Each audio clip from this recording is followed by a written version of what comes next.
علائم خطر موجود بود. در 2 سال گذشته به صورت واضح و روشن این مراحل ما خدمتتان عرض کردم. پادکاست های اخیر مرم ببینین، برتان معلوم خواهد شد که بدبختانه پیش بینی های ما درست آمد. جامعه بین‌المللی را که تا چند سال گذشته ما میشناختیم دیگر وجود ندارد.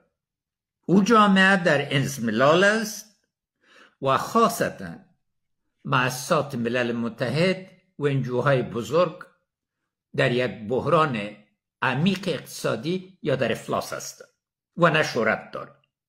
و پاکستان و ایران که سالها از مهاجرین افغانستان سود برده بودند امروز تصمیم واضح دارند که مهاجرین اخراج کنند. ای به 1 میلیون ختم نمیشه، به 3 تا 6 میلیون نفر خواهد رسید. پخوا ایرانیانو تا افغانستان یو لویه دی شدو غواوه. کال که دوی تر 4-5 میلیارد دلار صادرات درلودل. موږ کم لکمه 50 کاله دوی ته مفت اوبه ورکړې وې چې میلیاردها ډالرو باندې ورسېدل.